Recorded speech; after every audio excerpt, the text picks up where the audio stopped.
Leral TV International am mbir mu bees léegi lañ ko jël seggi xibaar saytu ko doora jàllale amul ci kat morom bu leen di dendale fu mën a nekk lum sori ñu daal di dem jëli xibaar bi léegi def ko bëm Leral TV International abonné partagé tey aimé Leral TV de mooy jox lii di askan wi xibaar yu leer wér te wóor te teg ko ci màndu day andi li nëbb woon askan wi jox leen ko ci réew mi ak biti réew wax jépp day woddu del topp tey abonné tem boole kook déglu partagé tas bépp gox lu ñëw de bum yendu partagé tas bépp gox lu ñëw de bum yendu. Ce qui s'est passé, c'est après le vote de la loi maanaam bi ñu voté ba pare ci même bés bi dañu yónnee texte bi pour promulgation wala boog pour mu suivre la procédure ñu yónnee ko primature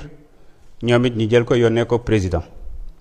Il se trouve que aussitôt après les services législatifs se sont rendus compte qu'une partie en tout cas ci amendement bu ñu defoon ci commission bi am na erreur matérielle ñu defaraat la bonne version woo le conseiller juridique du président expliquer ko mu ne ñu yónnee leen ñu boobu ñu détruire bi ñu yore su ko defee ñu considérer la bonne version ce qui a été fait donc ñu yónnee ko moi personnellement j'en ai discuté avec le président ba mu reconnaître ko ne mu ngi xaar version boobu ñëw donc loolu mooy li nga xamante ne nii xew na ci yamuñu ci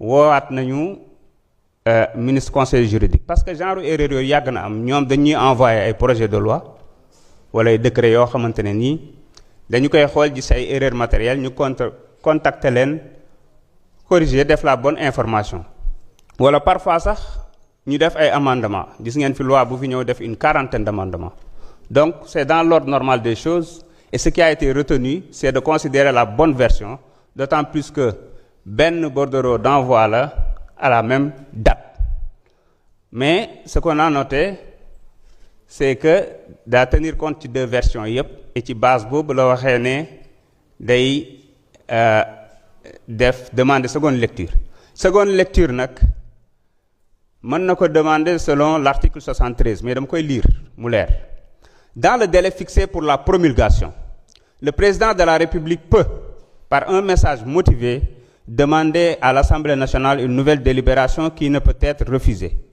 La loi ne peut être votée en seconde lecture que si les 3/5 maanaam 99 députés des membres composant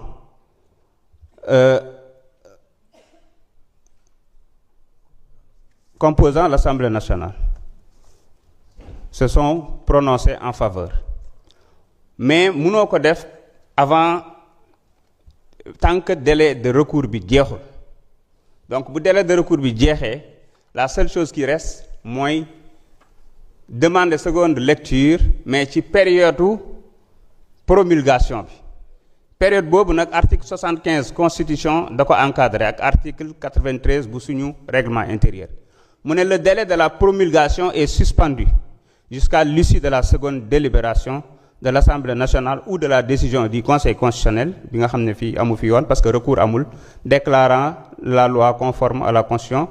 Dans tous les cas, à l'expiration des délais constitutionnels, la promulgation est de droit, il y est pourvu par le président de l'Assemblée nationale.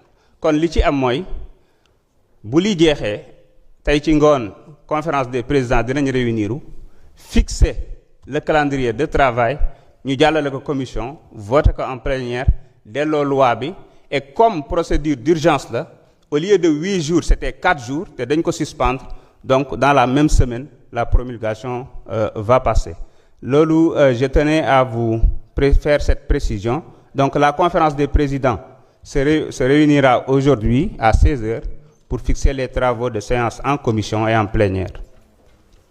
L'ordre du jour étant épuisé, je propose donc à l'Assemblée de lever la séance. Merci. ban commentaire ngay def ci texte bi ñu leen yónneewaat ngir ngeen càmbaraat ko jëm ci indi ay coppite ci L29 ak L30 bu code électoral. waaw ñun amuñ ci commentaire lu bëri parce que réunir nañu bureau tey constaté ko gis nañ ni président de la République dafa woote seconde délibération ñaari option la amoon su fekkee ni àndul ak texte bi wala dafa gis texte yi loo xam ne doyu ko ci mooy ni mu saisir le conseil constitutionnel te gis nañ ni saisiru conseil constitutionnel gis nañ ni tamit député yi saisiruñu conseil constitutionnel donc mu jël beneen option bi mooy woote seconde lecture donc loolu constitution moo ko may article 73 de la constitution ñu nangul ko même su fekkee ni motif yu nga xam ne soulevé nañ ko yaakaar naa ni yenuwul maanaa trop parce que motif yu mu wax ñaari version la jot te loolu yaakaar naa ni si mbirum administration loo xam ne neex naa régler parce que am na projet de loi proposition de loi soo koy adopté day am ay amendement yi suñu voté loi ba pare lañ koy intégré su amee ay omission yu mel noonu toujours day am ay rectification yoo xam ne mën nañ ko def waaye mais loolu si loolu la sukkandiku mais de toute façon mënoon na soulever parce que constitution bi neewu ko motif bii nga war a def wala motif da ko ne rek da nga war a motiver mais nu ñu ko gisee dafa mel ni dafa bëgg a tardel liggéey bi mais jàpp nañ ni ñun am nañu pas-pas am nañu détermination ak engagement pour continuer liggéey bi voilà parce que loolu moo ñu fi indi convoqué nañu conférence des présidents tey ci ngoon te yaakaar naa ni commission beeg séance plénière bi du tardé donc ñu déroulé ko delloowaat ko proposition de loi bi incha allah su neexee yàlla ñu promulgué ko. J'étais tenté tout à l'heure de faire une question préalable pour demander le retrait de ce texte, dès lors qu'il est un texte dangereux et indigne de notre Assemblée. Nous sommes en train de violer notre Constitution. Nous sommes en train de violer notre propre règlement intérieur. Et ça, c'est indigne de notre Assemblée. Je ne parle pas des absences. Moi, je ne parle pas pour moi. Vous savez tous que je suis là présent. Tous les jours, je suis là. Mais je parle pour notre institution. On est dans le droit parlementaire. Ça, c'est de l'ingénierie politique. C'est de la science politique qu'on est en train de faire. Je vous donne juste, on dit l'article 1er, la présence en séance plénière est obligatoire. Mais loolu fan ngeen mës a gis loolu ci àdduna réew bu démocratique ñun la présence enseignante obligatoire ça viole le règlement intérieur en son article 8, en son article 9, en son article 3. Ça viole la Constitution en son article 59. Parce que le mandat n'appartient pas à Aïb ou à Aïb quelqu'un ici. Ça appartient au peuple qu'il a donné à son député. Et ça, c'est la Constitution. S'il vous plaît. Et on dit à quelqu'un, si vous ne venez pas 10 fois, vous perdez votre mandat comme ça. La démission de fait, d'office, ne nous appartient pas. Ça, c'est le code électoral qui le dit. On l'a emporté. D'un coup, le code électoral, un du côté sous le règlement intérieur. C'est les articles de 163 à 172. L'article 172 et l'article 132 de notre règlement intérieur. L'article 118 de notre règlement intérieur est le prolongement de l'article 132 qu'il complète. Nom de Dieu, la démission d'office. Non, mais s'il vous plaît, je suis désolé parce que dans mon youroutan, il y a besoin de nous. Me dire la témoin. Pour dire non, retirez la loi, s'il vous plaît, retirez la loi, parce que Bahoul. Non, s'il vous plaît, non, s'il vous plaît. S'il vous plaît. Le mandat impératif est nul. Et ça, c'est la Constitution. Mon ami Aïb m'a dit oui, c'est parce qu'on te dit de voter dans un sens ou dans un autre. Ça, c'est restrictif du mandat impératif. Dans notre règlement intérieur, on dit que le débat législatif est libre. La présence est obligatoire. Tous les jours, 8h, 9h, appel nominatif. S'il vous plaît, s'il vous plaît, s'il vous plaît. La présence, elle est obligatoire.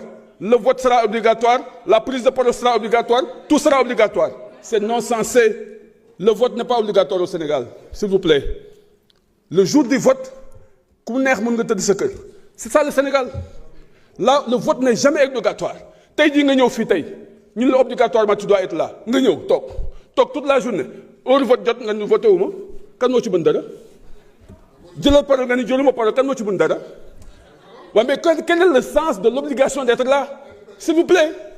S'il vous plaît. Non, la démission d'office. L'article 118 est le complément de l'article 132. Et allez-y à l'article 126 et 128 de notre règlement intérieur, qui sont le prolongement des articles 168 et 169 du code électoral. Et c'est les inéligibilités et les incompatibilités. Nous ne perdre le mandat. Il n'y a que la déchéance, parce que tu as démissionné de ton parti, moi, on a perdu le mandat. Ou soit l'Assemblée est dissoute, on a perdu ce mandat. Ou soit tu es dans un régime d'inéligibilité ou d'incompatibilité. Et pourquoi on a dit ça à 118 que c'est la démission d'office? C'est parce qu'on dit que si vous constatez que durant toute la session, le député ne vient pas aux séances, on constate qu'il pourrait être dans un régime d'incompatibilité parce que vous n'êtes que de bien ligué. Et là, on lui dit, notifie, que non seulement on prend ton salaire, mais on te notifie que tu pourrais être déclaré démissionnaire. Et ça, ce n'est pas nos mots, c'est les mots du code électoral. Loolu lañ jëlee indi ko sunu règlement intérieur mais yaa way ma xarit wala mën naa li ñuy def nii du caaxaan non dama leen di wax rek yéen a ngi dugg ci erreur boo xam xamu leen ko et c'est indigne de notre assemblée. Monsieur le Président, j'attire votre attention sur ça. Ce qu'on est en train de faire, l'Assemblée ne le mérite pas.